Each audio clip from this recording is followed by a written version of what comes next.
जरा राजेश गुप्ता जी से भी मैं एक रिएक्शन ले लेती हूँ क्योंकि देरी से जुड़े। राजेश गुप्ता जी, लेकिन कोर्ट में तो सबूत चलते हैं और आप बहुत बड़ा खुलासा करने वाले थे, ऐसा कुछ भी बड़ा और नया यहाँ पर दिखाई नहीं दिया। कोर्ट में पॉलिटिकली मतलब आप वो आरोप अगर लगाएंगे तो कैसे बात बनेगी? देखिए, इसमें पॉलिटिकली क्या लगा आपको? क्या ये सच नहीं है कि रेड्डी से जिसके ऊपर इन्होंने छापा मारा और उसके बाद में 5 दिन बाद में इन्होंने 5 करोड़ रुपए ले लिए, क्या ये सही नहीं है कि जब उसकी बेल की एप्लीकेशन लगी तो ईडी ने उसका विरोध नहीं किया? क्या ये सही नहीं है कि छूटने के बाद में उसने 50 करोड़ रुपए और भारतीय जनता पार्टी को नहीं दिए? आपको क्या सच चाहिए? इतनी सारी कंपनीज हैं, आप मतलब ये तो काम मीडिया कहता है जो हम कह रहे हैं, ये तो काम आपको दिखा देना चाहिए कि भाई एक सवाल बनता है सीधे सीधे कि जिन कंपनियों पे इतने बड़े बड़े आरोप हैं, आपने छापे मारे, इनकम टैक्स के मारे, ईडी के मारे, सीबीआई के मारे, बाद में उन्हीं लोगों से इलेक्टोरल बॉन्ड उन्होंने खरीदे और आपको पैसे दिए। टीवी सीवी और इससे ज्यादा मनी ट्रेल आपको क्या चाहिए? ये मनी ट्रेल ही तो है। इसके अलावा जो लोग आपकी पार्टी में आ जाते हैं, चाहे वो अजीत पवार हो, चाहे हेमंत शर्मा हो, उनको आप 1 मिनट में अपनी पार्टी में लेते हैं और वही ईडी कह देती है हमें फाइल बंद करनी है, केस बंद करना है, फाइल गायब हो जाती है। छगन भुजबल, अजीत पवार इतनी आसानी से ये बता रहे हैं टीवी पे बैठकर कि आईओ को काम तो सिर्फ ये होता है। सर मत बताइए, जनता इतनी भोली है नहीं, इतनी आप समझ रहे हो। जनता को सब मालूम है कि आईओ से क्या करवाया जाता है। मिश्रा जी को क्यों एक्सटेंशन दिए जा रहे थे ईडी के अंदर? बताइए आप क्यों दे रहे थे? वो सुप्रीम कोर्ट ने पूछा क्या आपके पास में कोई और आदमी नहीं है? उसके बाद भी एक्सटेंशन दिया गया कि नहीं, अगर नहीं देंगे तो बहुत सारे केस रुक जाएंगे। एसबीआई में किसी एक्सटेंशन दी आपने, चेयरमैन और डायरेक्टर दोनों को? एक रीजन है आपके पास में, आपके अलावा इससे पहले कभी एक्सटेंशन मिली? एसबीआई को आपने स्विस बैंक ऑफ इंडिया बना दिया। आप कहते थे कालाधन लाएंगे, आपने तो कालाधन बना के अपनी पार्टी चला रखी है। एमएलए को तोड़ने के लिए, खरीदने के लिए बेजा इस्तेमाल करने का तरीका बना रखा है। राजेश जी, अब आपकी बात का जवाब ले लेती हूं। सब समझते हैं। हाँ, खुराना जी आपकी बात पर रिएक्ट करना चाह रहे हैं। खुराना जी देखिए हिमानी जी, आपने कहा था खोदा पहाड़ निकली छुई है, यहाँ तो पहाड़ भी नजर नहीं आया, कुछ था ही नहीं। कल से देख रहे हैं हम बहुत बड़ा खुलासा करेंगे, बहुत बड़ा खुलासा करेंगे। पॉलिटिकल आरोप के अलावा क्या था मुझे बताइए ना। इसमें पॉलिटिकल आरोप जो पिछले 4 दिन में लगाते हुए आ रहे हैं वही आरोप था ना, कुछ नया क्या था मुझे बताइए। दूसरा भी राजेश भाई मेरे एक बात कर रहे हैं, मेरे बड़े भाई हैं, ये बातें कर रहे हैं कि रेड्डी को, अरे गजब लॉजिक है इन लोगों का। ठेके आप लोगों को मिले, फायदा आप उठाओ, उनके साथ मिलके उनको बेनिफिट आप दो और आरोप लगाओ भारतीय जनता पार्टी की हमने पैसे खाए हैं। ये तो गजब का लॉजिक है भाई। और कह रहे हैं कि हमने विरोध नहीं किया क्योंकि उसका हेल्थ ग्राउंड पे हमने उसका विरोध नहीं किया बेल का। तो भाई सत्येंद्र जैन जी का भी विरोध नहीं किया था बेल के लिए। वो कह रहे हैं कि ना तो मैं आरोपी हूं और ना ही मैं दोषी हूं, क्योंकि आप लोगों ने तो दोषी जैसे सिद्ध कर दिया है। वो कह रहे हैं कि ना मैं आरोपी हूं। हाँ हिमानी, मैं 10 सेकंड का तो मुझे टाइम, आप ही से सवाल है। तो हाँ, मैं वही कह रहा हूँ कि सत्येंद्र जैन भी तो जेल के अंदर थे, उनकी भी हमने बेल का विरोध नहीं किया क्योंकि वो हेल्थ ग्राउंड पे उनको मिला था। तो क्या सत्येंद्र जैन का भी कोई लिंक हो गया क्या ईडी से? इसलिए जब ये आरोप लगाते हैं ना तो बेसिर पैर के आरोप होते हैं। दूसरा, अरविंद केजरीवाल जी क्या कह रहे हैं, मेरे ऊपर पॉलिटिकल मेरे ऊपर वो प्रेशर किया जा रहा है। भैया 6 महीने से आपको सम्मन पे सम्मन दिए जा रहे हैं, ठीक है, 9 सम्मन दिए गए। कभी आप विपाशना में बिजी हैं, कभी इलेक्शन में बिजी हैं, कभी आप दिवाली में बिजी हैं। आपके पास कानून का सम्मान करने के लिए समय नहीं था। गजब का लॉजिक है आप लोगों का। जब आपको सख्त एक्शन लिया गया तो आप बिला रहे हैं।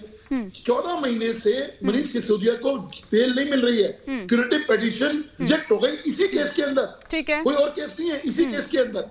संजय सिंह जिनका मेंबर ऑफ पार्लियामेंट है, ठीक है। अब आपकी बात पर राजेश जी भी कुछ जवाब देना चाह रहे हैं, क्विक रिएक्शन। लेकिन राजेश जी, मुझे बाकी मेहमानों का भी रुख करना है, लेकिन जिस बॉन्ड की आप बात, बिल्कुल मुझे ज्यादा समय नहीं चाहिए, सिर्फ 2 बातें कह रही है, सिर्फ 2 बातें कह रही है। एक तो खुराना साहब ने कहा कि हमने नहीं करा। खुराना साहब, ईडी आपने खुद ही मान ली, आप ही किया, आप खुद ही कह रहे हो कि हमने कोई ऑब्जेक्शन नहीं करा, तो ईडी ऑब्जेक्शन करेगी ना, भारतीय जनता पार्टी थोड़ी करेगी। तो वो एक ही बात है, मैं भी जानता हूँ, आप भी जानते हो, जनता भी जानती है। कोई बात, एक और बात कहूँ मेरे भाई खुराना साहब, एक बात, अच्छा मैं बीच में नहीं बोलता, एक बात और कहनी है।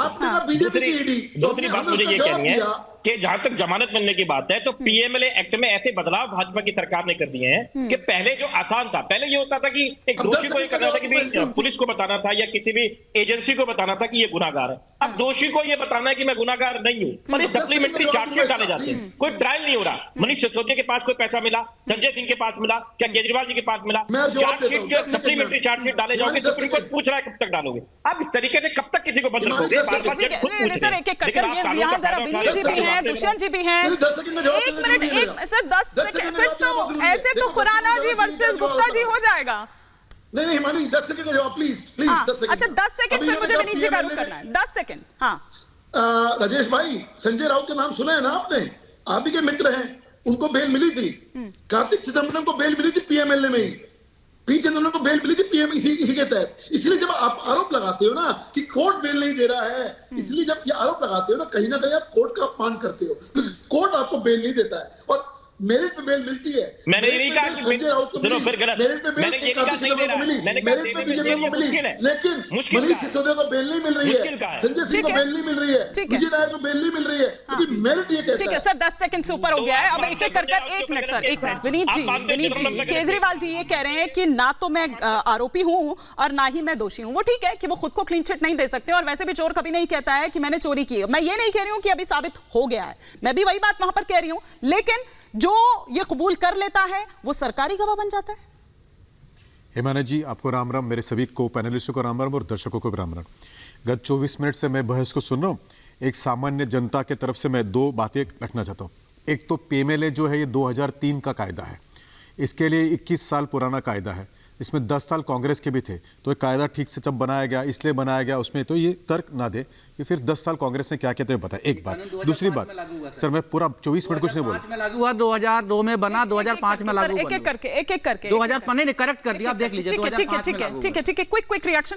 मैं बोल देता हूँ कि मैं 24 मिनट कुछ बोला नहीं भाई साहब, मैं तो मुझे बोलने दीजिए। 2005 में, लेकिन हाँ हो सकता है कोई भूल हो गई, बोले। ठीक है।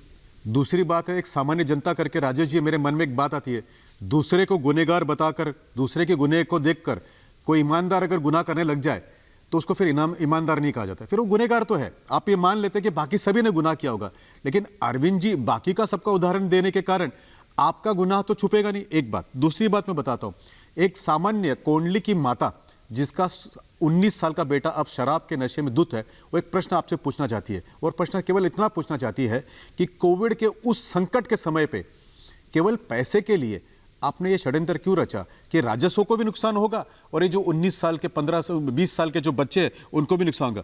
तीसरी बात मैं आपको बताऊं, क्योंकि आप बार बार विषय को विषांतर करने की कोशिश कर रहे थे कि उनका गुनाह है, वो स्कैंडल क्या हुआ, वो क्या हुआ उस बॉन्ड के अंदर, तो मैं एक आपको विषय पूछता हूं, किसने अधिकार दिया था दिल्ली सरकार को फीडबैक यूनिट बनाने का? ये फीडबैक यूनिट यानी तो जासूसी स्पाइंग एजेंसी हो गई।